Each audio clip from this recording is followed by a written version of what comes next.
Just looking for old junk to restore. There must be something around here.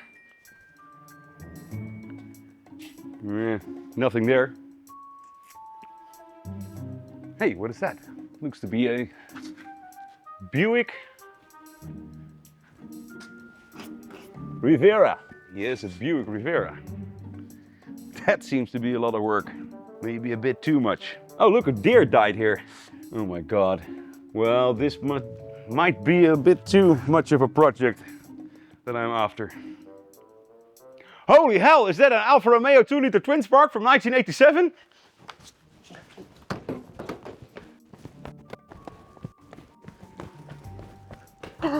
Yes, it is!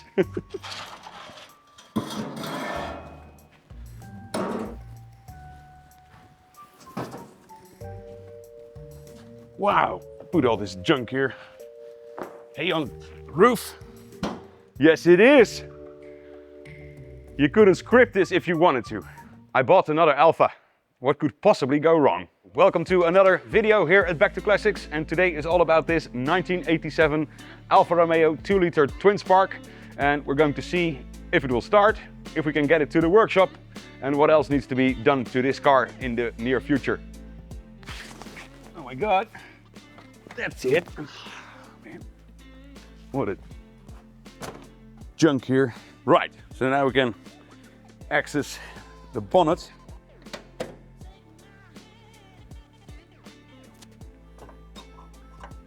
So, battery is connected.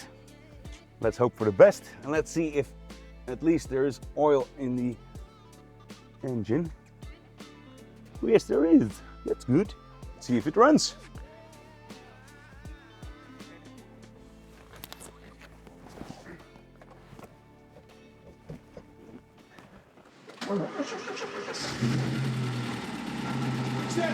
The mighty Alfa roars. Let's see if it actually drives. Ah. Okay, so that's the first problem. Door won't open. It's an Alfa Romeo.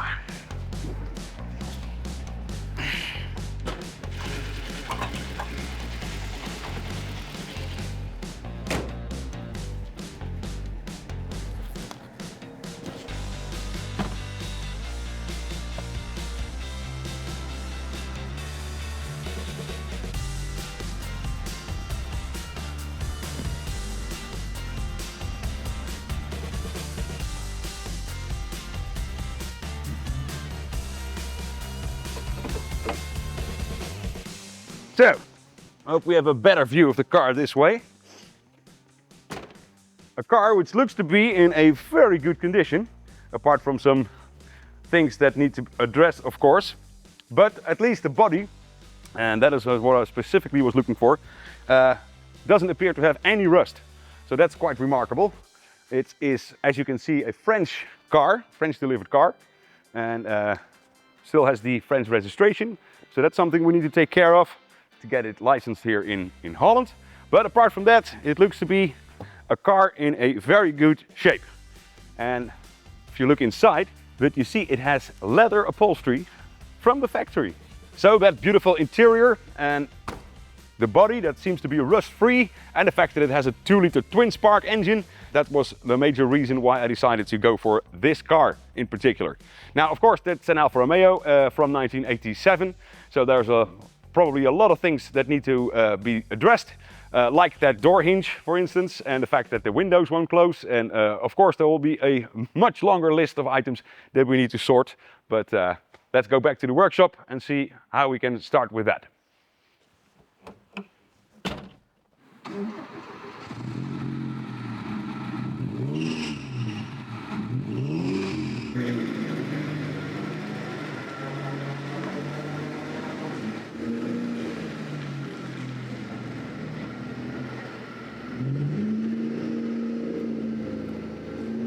So luckily we have some very good Dutch weather today, and the window won't close. Nope, that doesn't do anything. So that's the first thing we're going to have to mend on this car, but let's not be bothered with that and see how this thing drives. I must say the powertrain, engine, gearbox all feel very good. There obviously is a sport exhaust fitted to this car, hence the noise, but I very much like it. Brakes might be an issue. I believe we have a caliper that is sticking. Steering feels good as well. And there's no interval on the windscreen wipers. Yeah, feel a caliper sticking. So the brakes definitely need to be sorted. But like I said, steering is very good. Of course, we'll have to check everything in the workshop, what needs to be done, which is obviously a long list. I see all kinds of things already in the interior, buttons that are loose, and I believe the lighting isn't functioning as either when I indicate. It does show here, but I don't know if anything happens outside. I'll have to check. Get the impression that it doesn't. Oh yes. That 2-liter twin spark, that's doing its job.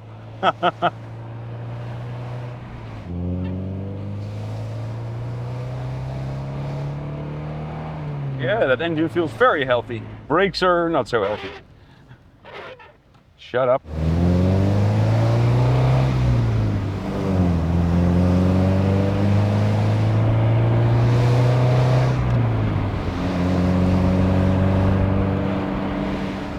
We'll go over the interior a little later, but you have to be amazed with how badly this was designed from an ergonomic point of view.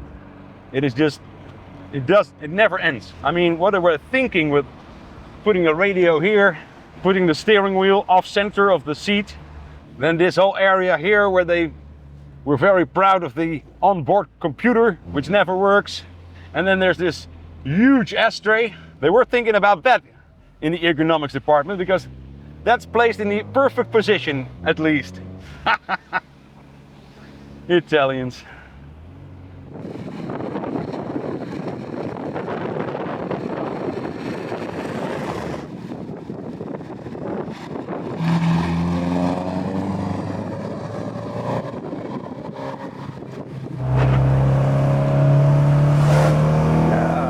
I'm actually quite pleased with how this car drives. Lots of things to sort out, that's true, but that's all part of the fun. It really is a driver's car, the 75. Steering, suspension, even on this car that is definitely not sorted out and there's a lot of things wrong with it. It already feels that this is a car for the Alfa purist and therefore the motoring tourist.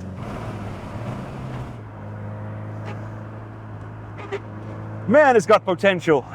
I smell a lot of unburned fuel and I hear the pops and bangs in the exhaust. So that mixture must be way too rich. Idle is also not very good. Sometimes it just goes down to 500 RPM, then it bumps up to 1500. You fall down again to 500. So that also needs fixing.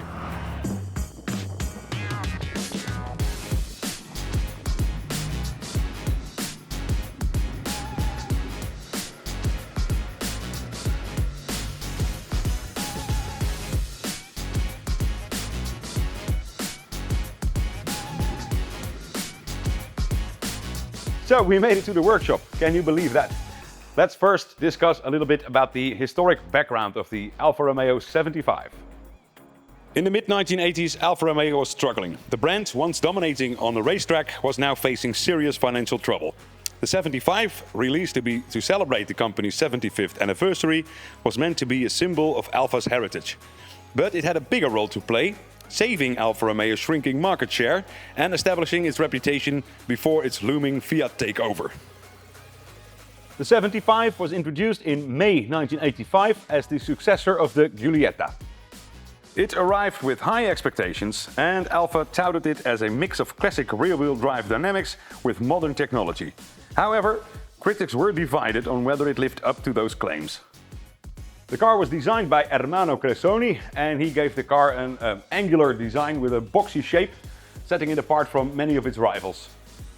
While some praised it as a distinct and daring design, others saw it as a product of its time, dated before it even hit the market.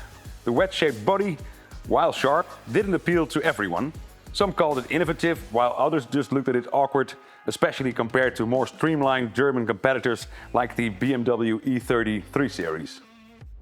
Well, everybody is entitled to their own opinion, but I always liked the Alfa 75's design.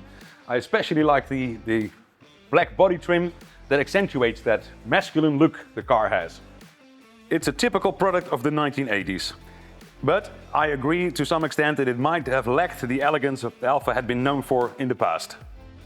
Alfa Romeo is all about the driving dynamics. So how did the 75 meet up to its rivals from the same company? Well, it has the perfect weight distribution that we saw earlier on the Alfetta, with the gearbox mounted on a transaxle at the rear.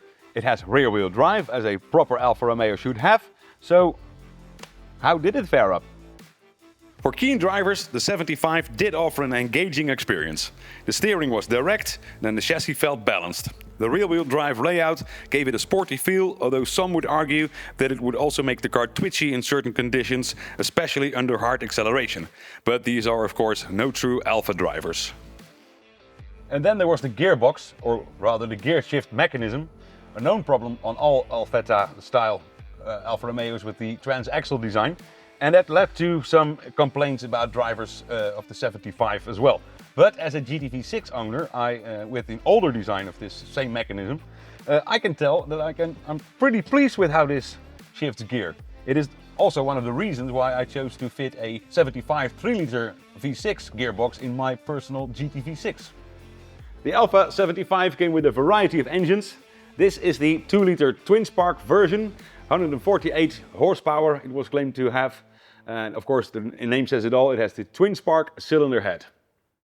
Also available was a 1.6 and a 1.8 version of the same engine that you saw here, but with a single-spark cylinder heads, and first with carburetors, later models had the fuel injection.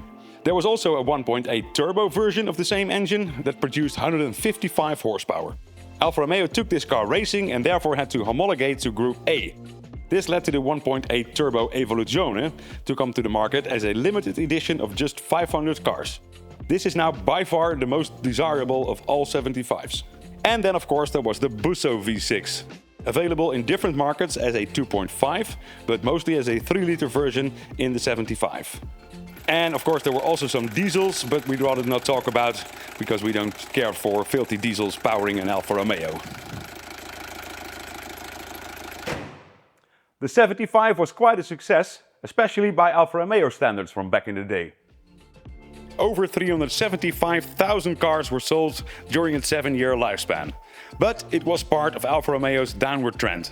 And if you compare it to the BMW E30 3 Series, the driving characteristics might be up there, but the build quality and ergonomics didn't come close. So from an ergonomics point of view, Alfa Romeo really was not thinking straight, I think. Especially if you compare it with the main competitor, the BMW 3 Series. This dashboard arrangement is just absolutely terrible, to say the least. Like for instance, the place where they put the stereo. You have to reach over and look for buttons in there, somewhere deep down in the middle console. Then there was the fact that the steering wheel is off-center a little bit, so it's off-center to the right, so you're not completely straight in front of you. Then there is this very nice, and Alfa was very proud of it, onboard computer telling you what could all go wrong on the car. Most of it is not functioning, of course. The place for the electric windows, you would look for them somewhere here or perhaps on the door, but no, Alfa put them here on the roof of the car. Then there is this general remark about the build quality. The plastics, they feel very cheap. You see already here, buttons are very flimsy and nothing compared to what BMW could offer at the time. And of course, this being an Italian car of the 1980s, it has a huge ashtray, as you can see here. Very well used, this one. Of course, there's ashtrays in the back as well. But that at least they have covered very well, because this is the perfect place for an ashtray to be if you are driving this car, right? What else could you want? So when it comes to driving, this car can absolutely compete with its main rival, the BMW 3 Series E30. But when it comes to all the other bits and everyday living with the car, it was no match for the BMW. And that you see in the sales figures. Like I said, the Alfa Romeo, it sold about 375,000 of them in the 7 years it was on the market. But now guess how many BMW E33 series were sold during its lifespan?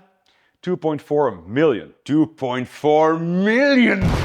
That's right, a lot more, and I think that says it all. So the Alfa Romeo, it was a true Alfa for the Alfa purist, and that it remains to this very day.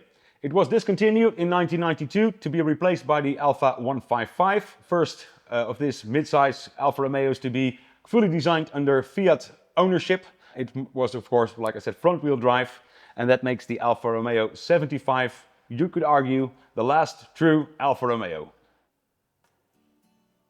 So what do you think of the Alfa 75? Let us know in the comments below. So a little bit more about this car. What are my plans actually? Well, I want to convert this one into a daily driver. That's right, a daily driver. It's not for nothing that I have a company called Back to Classics. So what better car could I wish for to daily drive here in Holland? Of course, here in Holland, the weather in the wintertime turns, and that means that there will be salt on the road, and that is the only time that I want to park this car inside and make sure that we have other forms of transportation. But other than that, I want to make this car as good as it possibly could be as a 2-liter twin-spark driving car. Now, what is definitely needed is a full service, and let's start with that. And first all the technical bits, because I don't know anything about this car other than that it is from France and that it has 153,000 kilometers on the clock. But that's about it. So I've checked that there is oil inside, but let's change that, do the filters, check for compression. I want to check the injection system because I have the idea that it burns a little bit too much fuel. So a lot of things to do on the engine and drivetrain before we can move on with other bits. And since I don't know anything about the history of this car, a lot of preventive maintenance need to be done just to make sure that we can actually daily drive this. Like for instance the cooling system, all the hoses, power steering, definitely a new battery, and a lot of other things that we're going to pick up on this car when we do this full engine service. So if the drivetrain is out of the way and cleared, then I will move my attention to the suspension, check all the bushings, etc., and replace what needs replacing. And then of course the big question mark is these wheels. I don't like the look of these wheels very much, these Zender wheels from Germany, tuner well known at the time. But, well, what do you think are the best wheels to fit on an Alfa Romeo 75? Let us know in the comments. Isn't this the best handbrake design ever? I mean, I could tell a lot about this terrible interior, but this is just lovely. Straight out of an airplane. Anyway, interior. Yes, much of these things need to be addressed as well. Like for instance, the seat. You see here, this has become very weak and there are more troubles with the upholstery in the rear, we'll discuss in a moment. Other than that, of course, all the rattles and squeaks. So that needs to be addressed. Switches, not all of them are working. You can see here, this kind of interior trim all needs to be addressed, cleaned, because this thing is properly filthy, like with the roof liner, etc. So a lot to be done here as well. And then in the rear, there is some damage to the leather here, as these stitches have come loose on the rear seat. So that needs to be addressed as well. And again, of course, properly cleaned on all sides. Go! So the exterior, a lot to do there as well. All the outer body trim, and there's a lot of it on a 75. All needs addressing. It just doesn't look and fits very nicely. So that is definitely something we're going to have to work on or replace. Same with the badges, of course, all around, like the lighting. Some scratches and dents here as well. And that reflector is coming loose off the boot lid. Trim on the bumpers. And then we have the trim on the sides as well. Around the door here, windows. So a lot of things to address there as well.